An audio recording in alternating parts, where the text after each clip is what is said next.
Welcome to the Properties to Profit podcast. I'm Michael, your host.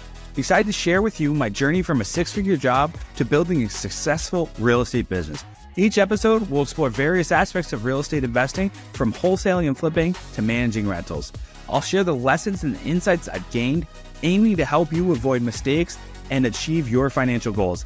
Expect guest experts, valuable tips, and practical advice to guide you on your own real estate journey. Thank you for tuning in. If you find any value in this podcast, please subscribe, share, and follow me on social media. Let's turn properties into profits together. Hey guys, Michael here with Properties to Profits. And I'm excited for you guys to be on this episode. On this Monday Mindset, I really want to talk about something that doesn't have anything to do with real estate. Doesn't have anything to do with making money or the housing market, interest rates, or anything along those lines. I want to talk about something that runs way deeper this Monday. I want to talk about the two voices in our head. I'm sure you guys have heard me talk about this at least once or twice, but I'm going to go a little bit deeper. I've heard some things. Recently, I read some things that Tom Brady says on it, some things that Tiger Woods says on it as well, plus some other real estate. Kent Clothier, recently heard him speak, and it was really great insights, and it really made me double down on the two voices. So at the end of the day, we all have them, right? One's the positive one that we should follow on a regular basis, but one is negative. At the end of the day, whatever one you let run your life probably determines your life. So if you're always talking negative to yourself and saying, I can't do this, can't afford this, want to know what happens? You can't do those things. You can't accomplish those things. You can't afford this. You don't make it happen. You're probably not in shape. Probably don't have the bank account you want. Whatever you believe in determines everything about your life.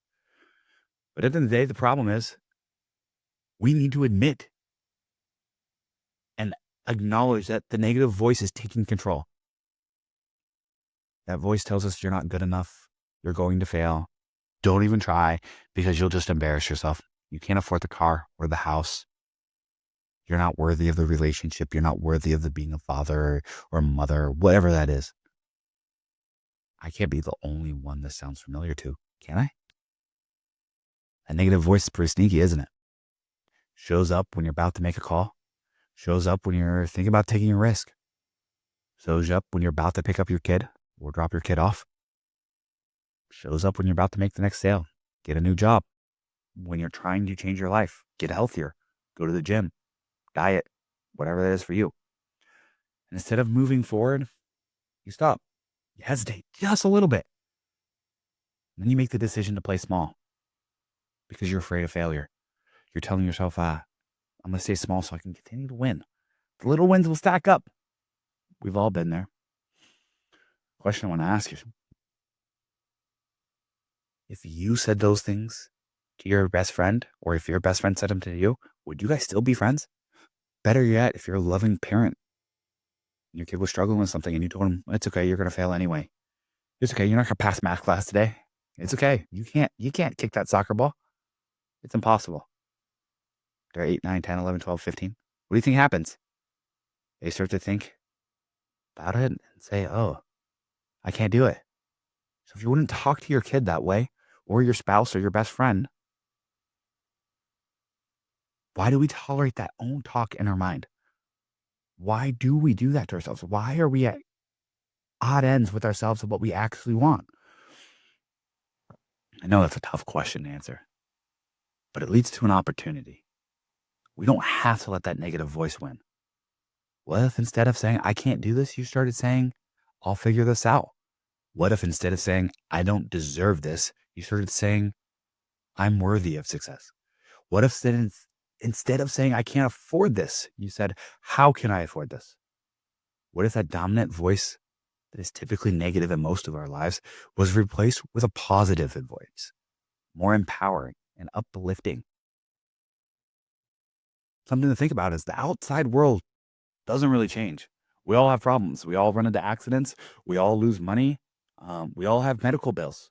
We all lose loved ones at some point. The problems, the challenges, and the setbacks are going to happen. Sometimes they go longer gaps and sometimes shorter gaps. But at the end of the day, it's your interpretation of them that changes everything. That's everything. I can prove it. We've all known someone who's had a harder life than us that makes more money than us. We all know someone who has more kids than us that makes more money than us. The flip side, we all know someone who's got an easier life than us, who doesn't make more than us. So at the end of the day, it comes down to what voice are you going to listen to?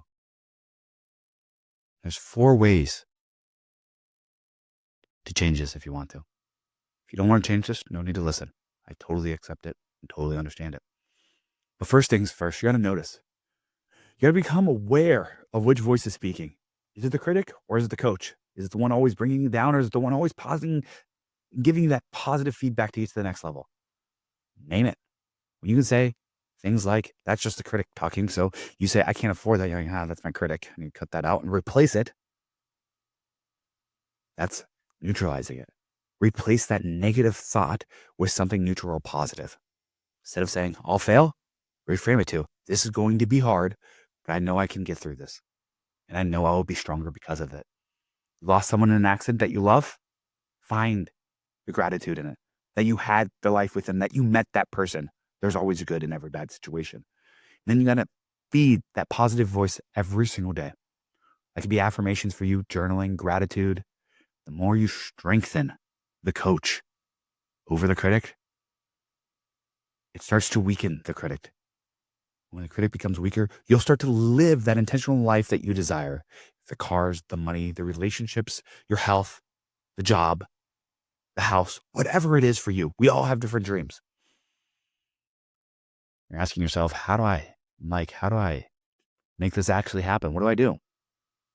Well, simple. Maybe not easy, but simple. Every morning you write down 3 affirmations that fire you up. Stuff like, I am capable. I am consistent. I am strong. I am loved. I am focused. One point for me was, I was a good dad. I didn't believe that. Money flows to me. Whatever that is, just start with 3. Do it for 90 days and see what kind of impact that makes. And throughout the day, your critic will still come in. You'll still hear things like, I can't afford this. And you have to address that. Would I say this to my best friend? Or would I say, hey, how can we afford this? If you wouldn't say it to your best friend, all you have to do is flip it around and make it a positive. And at the end of the day, you want to know you're doing better? Write down, acknowledge. And it could be small wins that you just acknowledged it. You noticed the critic showed up these 6, 7 times, whatever it is for you. Then the next day, when the critic shows up, flip it around. There's another win. Then stack those daily habits every day. Make sure you document this. Remember, they don't have to be huge. Made it through a tough call and you wanted to quit and you didn't. If you are in sales and you got stuck with a negotiation and it didn't go your way, at least you attempted it. At least you didn't give in on the first objection.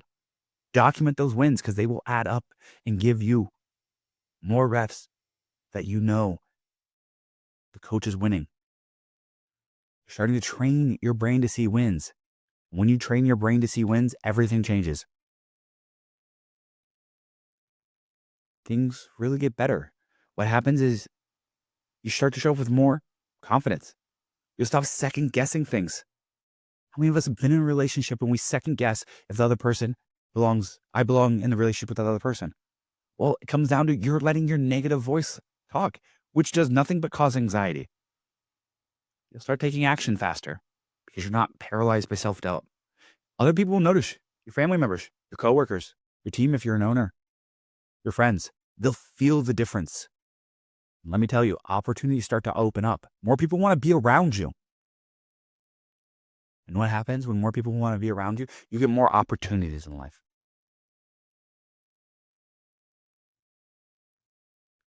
It's science at the end of the day. This really does work. Your brain is wired to believe whatever you tell it the most. Doctors, neuroscientists call this neuroplasticity. The ability of your brain to literally rewire itself. I've seen one of my own employees have a stroke and have to relearn everything in her 20s, late 20s. Could you imagine that? Struggle to eat, struggle to use the bathroom, struggle to walk, struggle to do everything on her own. Within 3 months, she was back to work and doing better. Now she runs my entire company. So she had a choice to make. She could tell herself she can't do this or I'm not enough. Or she kept telling us, I know I can do this. I know I can get back to where I was. I know I can get back to being better. Want to know what happened? Her brain made those new pathways and she learned. Every time she went to her doctor's like, how are you learning this stuff? She's like, I just keep telling myself I can do it. I've overcame worse and I'm growing. And at that time, that was the worst thing she'd ever been through. So if someone who went through a stroke can come back and they had brain damage and doctors told them they didn't know how much of the brain was going to come back, you can't tell me what you tell yourself doesn't matter.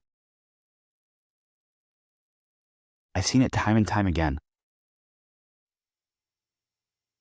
I'll share another story, my personal story, that I know I've shared this before on this podcast, but it's two stories. One, as a young boy, I wanted nice cars. Everyone always told me, no, you'll never afford those. You'll never have those things. I always told myself the exact opposite. Want to know what happened? I've had cool Porsches. I've had Lamborghinis. I've had Shelbys. I've had Corvettes. I've had 25 fun cars by the age of 30, 33, I guess I am. Which is wild because no one ever said I could have those things. But I told myself that I could have them. And what happens? I made it happen. On the flip side, ever since I was 10 years old, people be like, you're going to be a great dad. I've always been loving, patient, caring for the younger kids around all the way. I remember my ex, who I have a kid with, her family was like, why don't you want to have a kid? You're so great with our nieces and nephews. And I just never believed I was going to be a good dad, even though I was a good uncle, a good babysitter, all of those things. But want to know what happened when I had a kid? My self-doubt creeped in. And I ended up leaving that relationship because I didn't believe I was good enough to have a kid. You want to know what happened? I lost my relationship with my kid. The courts and the mom believed me. But want to know what happened? I started to rewrite the story and say, I am a good dad. And I'm fortunate that I get to talk to my daughter. I get to see her. I get to love on her hard. And when she sees me driving with her mom or the babysitter, she's always asking, hey, there's daddy. Can we stop and say hi? What do you know? They pull up. I hear a little voice over my headphones because I'm always talking on the phone. When she pulls up, it's like, daddy, daddy.